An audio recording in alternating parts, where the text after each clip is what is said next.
नमस्कार. आम्ही बळीराजा महिला शेतकरी गट खेरडा, FGL सोबतच पाणी फाउंडेशन या दोन्ही स्पर्धेमध्ये आमच्या गटांनी भाग घेतलेला आहे. मी सुतीक्ष्ण थोटे, सहाय्यक कृषी अधिकारी मानोरा आणि माझ्यासोबत आहे BH चौढाडे मॅडम, सहाय्यक कृषी अधिकारी खेरडा, सोबतच आमच्या गटातील सर्व सदस्य मंडळी. या चॅनलच्या माध्यमातून आपल्यापर्यंत पोहोचण्याचा, प्रत्येक शेतकऱ्यांपर्यंत पोहोचण्याचा आमचा एकच उद्देश आहे की आमचा जो गट कार्य करत आहे, बळीराजा महिला शेतकरी गट, FGLच्या माध्यमातून असो किंवा पाणी फाउंडेशनच्या माध्यमातून असो, तर आम्ही जे कार्य करत आहोत हे इतर शेतकऱ्यांपर्यंत सुद्धा पोहोचणं आणि त्यांनीसुद्धा या तंत्रज्ञानाचा वापर करणं. मंडळी, आज आम्ही इथं आलेलो आहोत. आमच्या पाठीमागे तुम्ही बघत आहात की शेत आहे, सोबतच ऊन कडाक्याची पडलेली आहे. यावेळेस सर्वात महत्त्वाची गोष्ट असते ते म्हणजे आपल्याला माती परीक्षण करणे. आणि माती परीक्षण काय करायचं हे प्रत्येक शेतकऱ्याला माहीत आहे, तसेच आमच्या गटातील सदस्यांनासुद्धा माहिती आहे.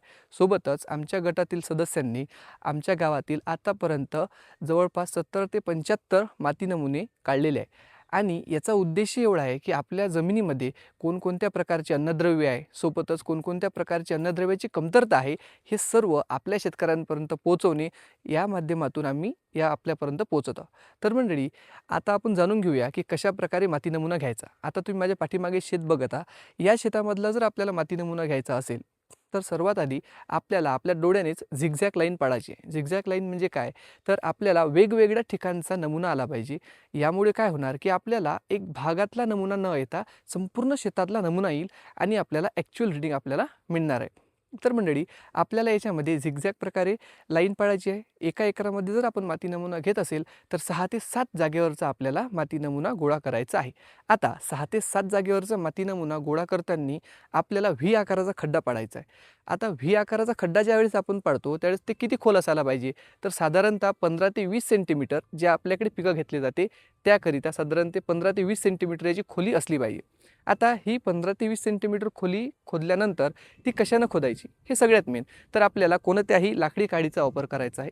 आपल्याला चुकूनही लोखंडी जे आहेत, गज असेल, आपले विडा असेल, काही असेल, त्यांचा वापर करायचा नाही. कारण की त्याच्यामध्ये लोहाचं प्रमाण असते आणि आपण जर त्यांचा उपयोग केला तर आपल्या माती नमुन्यामध्ये लोहाचं प्रमाण खूप जास्त प्रमाणामध्ये दिसू शकते. तर हे झाल्या दोन गोष्टी. पहिली की झिगझॅग पद्धतीनं आपल्याला माती नमुना काढायचा आहे. दुसरी गोष्ट V आकाराचा खड्डा घ्यायचा आहे. तिसरी गोष्ट आपल्याला 6 ते 7 जागेवरचा माती नमुना घ्यायचा आहे. आता ते माती नमुना घेतल्यानंतर पण त्याच्या आधी एक गोष्ट जाणून घ्यायची की कुठचा माती नमुना घ्यायचा नाही. तर मंडळी, सर्वात मेन गोष्ट म्हणजे धुऱ्यावरचा, बांधावरचा माती नमुना आपल्याला घ्यायचा नाही आहे. जिथं गुरेढोरे बसतात तिथचा माती नमुना घ्यायचा नाही आहे. झाडाखालचा माती नमुना आपल्याला मुळीच घ्यायचा नाही आहे. या प्रकारच्या गोष्टी ज्या हे आपल्याला अवॉइड करायच्या आहे, कारण की यानं काय होऊ शकते, आपल्या माती नमुन्यातले जे रीडिंग आहे हे चुकू शकते. तर आपल्याला या प्रकारे माती नमुना घ्यायचा आहे. आता 6 ते 7 जागेवरचा माती नमुना घेतल्यानंतर तो माती नमुना आता इथं बघू शकता आपण एक पोत्यामध्ये. आता उदाहरणासाठी आपण काय करूया की आता आपण हे माती नमुना घेतलेला आहे. आपण 6 ते 7 जागेवरचा बारीक, आपल्याला गोटे येऊ द्यायचे नाही, आपल्याला जे काडी कचरा आहे ते सुद्धा येऊ द्यायचं नाही आहे. आता हे माती नमुना घेतल्यानंतर आपल्याला याचं काय करायचं, याच्यामध्ये या प्रकारे आपल्याला प्लसचा आकार मारायचा आहे. याच्यामध्ये आपण प्लसचा आकार मारला की जे दोन अपोजिट साईडचे माती नमुने येते ते आपल्याला फेकून द्यायचे. आता आपल्याला हे कुट्रोक करायचं आहे. जोपर्यंत आपला माती नमुना 400 ते 500 ग्राम उरणार नाही तोपर्यंत आपल्याला ही क्रिया करायची आहे. आणि यानंतर काय करायचं, हे माती गायल्यासारखी एकदम बारीक माती घ्यायची आणि ते माती नमुना आपल्याला घेऊन आपल्याला आपल्या जवळच्या एकटा आपल्याला कृषी विभागाची जे हे राहते, आपली प्रयोगशाळा राहते त्याच्यामध्ये, किंवा KVK आहे तिकडे आपल्याला माती नमुना चेक करायला पाठवायचा आहे. तर मंडळी, अशा प्रकारे आमची FGLमध्ये ॲक्टिव्हिटी सुरू आहे आणि आपलीसुद्धा कशा प्रकारे ॲक्टिव्हिटी सुरू आहे हे सुद्धा आम्हाला कमेंटद्वारे कळवा आणि आमचा व्हिडिओ जास्तीत जास्त शेतकऱ्यांपर्यंत पोहोचा. धन्यवाद.